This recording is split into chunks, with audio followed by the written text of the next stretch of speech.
Hello, this is Cynthia Fick, and this is the September 5th stock market update. Today, I thought I'd kind of back up a little bit now that we've been expecting a pullback. We've been getting our little bit of pullback.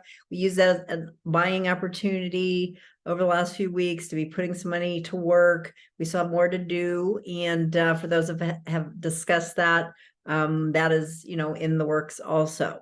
But I'm going to use this moment where I've been really encouraging us to really think long-term wealth creation, to kind of go under the hood a little bit. A lot of what we've been talking about over the last year has been day in, day out, week by week, what's going on in the stock market. And that's so important. And it was really important during a time when we had such a really tough market.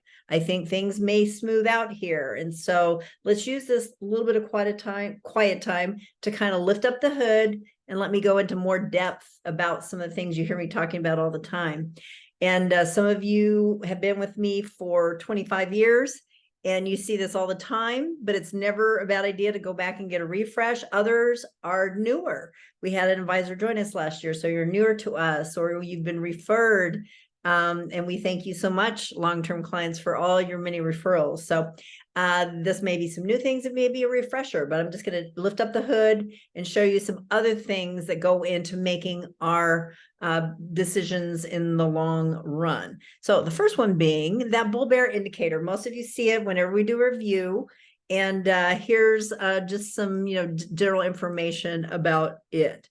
So the bull bear indicator, as we've discussed earlier in the year, was one of the first things that really started breaking out and showing us that this market wanted to go up, and it happened in April. This is an institutional level money manager looking at big calls in the market.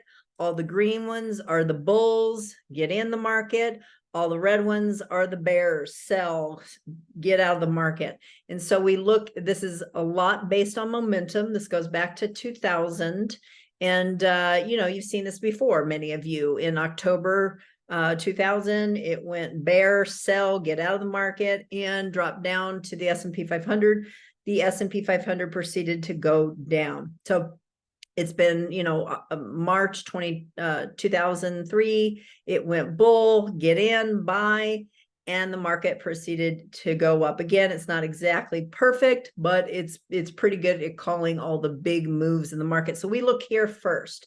This is a great way to look and see what's really going in the status of the market. You want to start at the top, the market in general, how's it doing?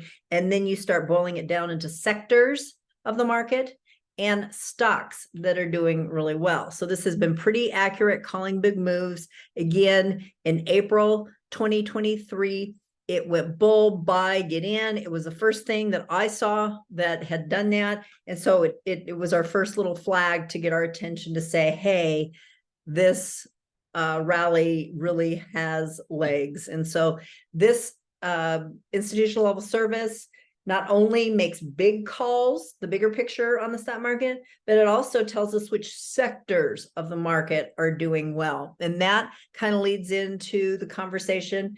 You hear me talking about it all the time. And that is, I say, we are tactical asset allocators. We're not the traditional asset allocation. Now, here's the difference.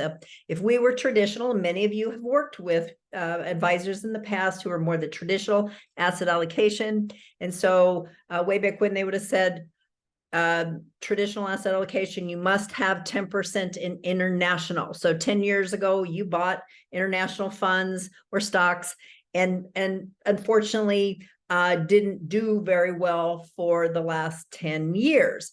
The tactical asset allocation is more that we're going to get into international stocks and funds and things like that when they start to outperform and show us they want to go up. So that's tactical asset allocation. And so you may be seeing, like, why does this all come together and we're doing better now? Because we're going into the sectors of the market, the stocks in the market that are doing well when they start to do well. You don't need to just hold on to that 10% in international for 10 years when it does absolutely nothing. So those are and that applies to every, why be in large cap value dividend paying for a while there. I called them oldie moldy stocks that did nothing for many years. Growth was where it was at. So that's a sector of the market, large company growth, small company growth. Those were doing better. And that's where we are at based on tactical asset allocation. Okay. So that is going to improve your performance right there. So that is a biggie. Okay. So more next week about individual stocks and how we look at that. So have a great week, and we will be talking to you next Tuesday. Bye.